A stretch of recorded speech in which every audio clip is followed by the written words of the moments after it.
Holi Trinity church Bollaram సమర్పిస్తున్న అనుదిన వాక్య ధ్యానాలకు స్వాగతం. మన అనుదిన వాక్య ధ్యానాలలో నిన్నటి నుండి మన ప్రియులు పెద్దలు శ్రీమతి జె పద్మలలిత జనార్దన్ గారు నశించిన దానిని వెదకి రక్షించుటకు మనుష్య కుమారుడు ఈ లోకమునకు వచ్చెను అనే శీర్షికపై దైవ సందేశాలు అందిస్తుండగా మనం వింటున్నాం.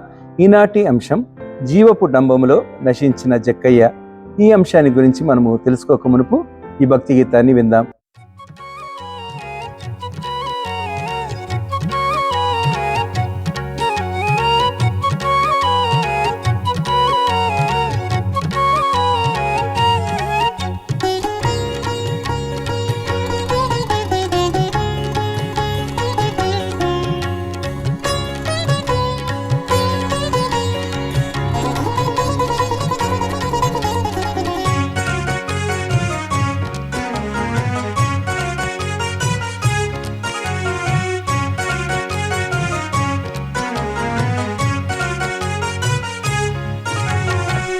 వినరేయో నరులారా, వీణుల కెంపు మీర మనలా రక్షింప క్రీస్తు మనుజావతారుడయ్యే వినరే. అనుదినమును దేవుని తనయుని పదవన జంబులు మనమున నిడికొనుచును.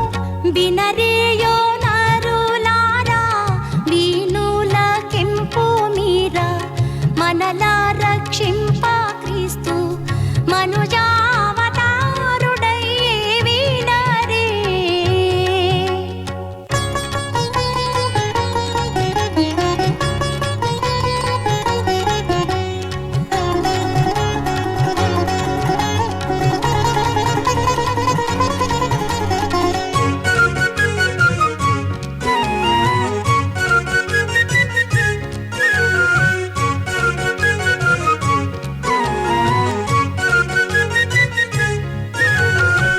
నరరూపు భూని ఘోర నరకుల రారమ్మని దురితము బాపు దొడ్డ దొరయౌ మరియావర పుత్రుడు వినరే.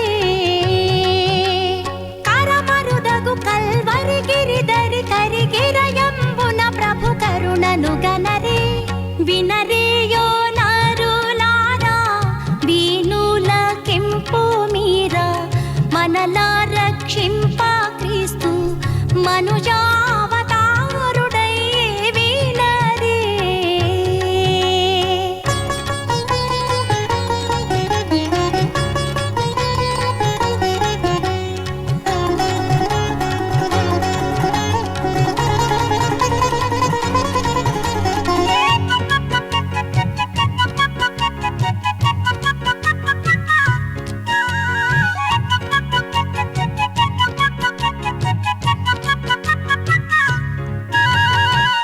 ఆనందమైన మోక్ష మందరికి యా దీక్ష భూని తనమే నీ సిలువ మ్రాను నణచి మృతి పొందేను వినరే.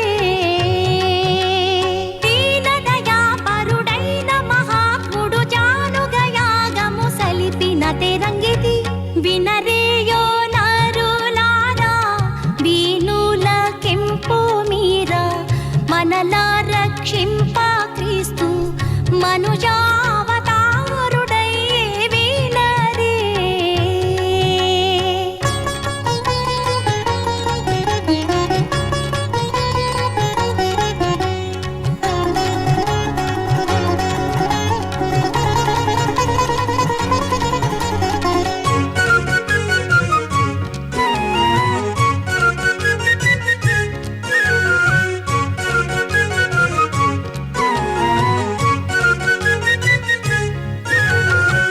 దురితములణ పావచి మరణమై తిరిగి లేచి నిరత మోక్షానంద సుందర మందిరమున కరుదుగ జని వినరే.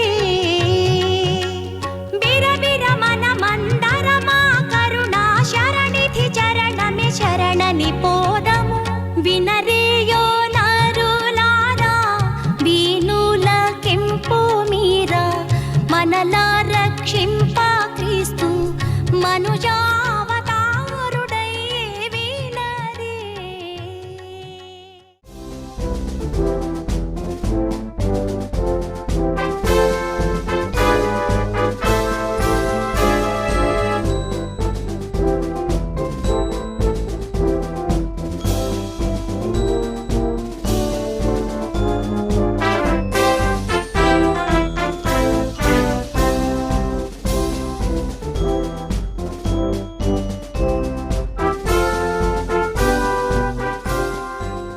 అనుదిన దైవ ధ్యానాలకు స్వాగతం. యేసుక్రీస్తు పరిశుద్ధ నామములో మీకు అందరికీ శుభములు కలుగును గాక.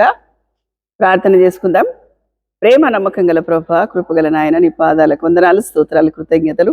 నమ్మదగిన దేవుడా, నీతిమంతుడా, నీకు వందనాలు. మీరు ఎందుకు ఈ లోకానికి వచ్చిన అంశం మీద మేము ధ్యానిస్తున్నాం నాయన.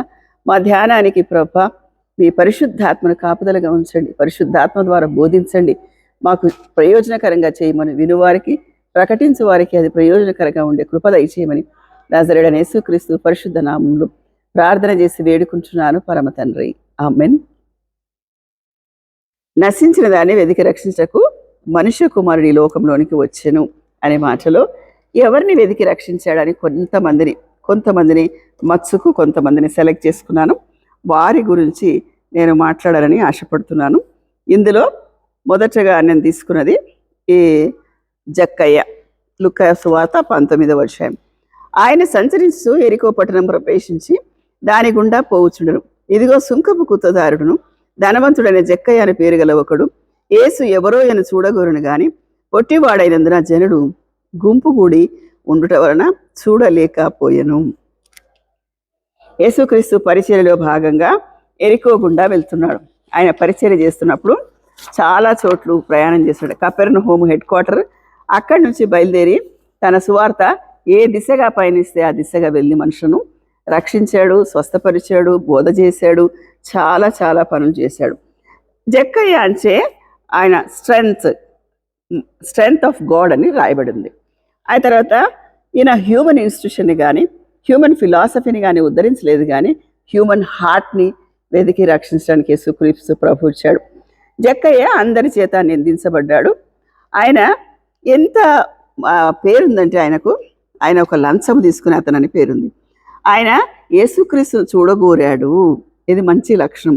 ఎంతమంది యేసుక్రీస్తును చూడగోరుతున్నారు? అది మనకు అన్వయించుకునే మాట. యేసు ఆ చోటికి వచ్చినప్పుడు కన్నులెత్తి చూసి జక్కయ్య త్వరగా దిగు. ఏమనుకున్నాడు జక్కయ్య? జక్కయ్య మాత్రం చూడాలనుకున్నాడు. జక్కయ్యను యేసయ్య చూస్తాడని ఆయనకు తెలియదు. చూసి త్వరగా దిగు అతనితో చెప్పగా అతడు త్వరగా దిగి సంతోషముతో ఆయనను చేర్చుకున్నాడు. దిగాడు, విన్నాడు, చేర్చుకున్నాడు.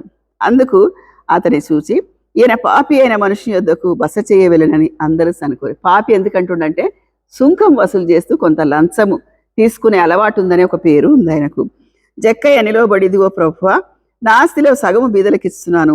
నేను ఎవని యొద్దన న్యాయంగా దేని నేను తీసుకుని ఎడల అతనికి 4 గంతలు చెల్లింది. ఇది పాత నిబంధన ప్రకారంగా ఒకరికి ఎవరికైనా నష్టం చేస్తే 4 గంతల జరిమానా ఇవ్వాలని రాయబడి ఉందన్నమాట. నిర్గమాకాండం 22వ అధ్యాయం 1వ వచనంలో ఆ మాట ఉంది. ఆయనకు ధర్మశాస్త్రం తెలుసు గనక ధర్మశాస్త్ర ప్రకారంగా ఆలోచించి, దేవా, నేను ₹1 వద్దకని తీసుకుంటే 4 గంతలు వాళ్ళకి ఇస్తాను అంటే ఎంత తొందరగా వచ్చిందండి ఆయనకు మారు మనసు. అంటే ఎవరికి మారు మనసు వస్తుంది, ఎవరికి చేంజ్ వస్తుందంటే ఎవరు మారాలనుకుంటున్నారో వాళ్ళకి వస్తుందండి. నిర్గమాకాండం 22. ఒకడు ఎద్దునైనను గొర్రెనైనను దొంగిలించి దాని అమ్మినను చంపినను ఆ ఎద్దుకు ప్రతిగా 5 ఎద్దులను ఆ గొర్రెకు ప్రతిగా 4 గొర్రెలను ఇవ్వను. ఈ ధర్మశాస్త్ర నియమం ప్రకారంగా దేవా, నేను ఒక్కటి తీసుకుంటే 4 గంతలు ఇస్తా అంటున్నాడు. ఇక్కడ ఎంత బాగా చెప్తున్నాడు చూడండి.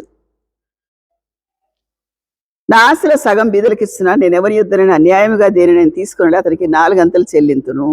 ఇతడును అబ్రహాము కుమారుడే, ఎందుకనగా నేడు ఆ ఇంటికి రక్షణ దొరికింది. చూడండి ఎంత రాడికల్ ట్రాన్స్ఫర్మేషన్ అండి. లూకా సువార్త 19:8 ఎంత రాడికల్. ఆయన కలెక్షన్లో మోసం చేశాడు.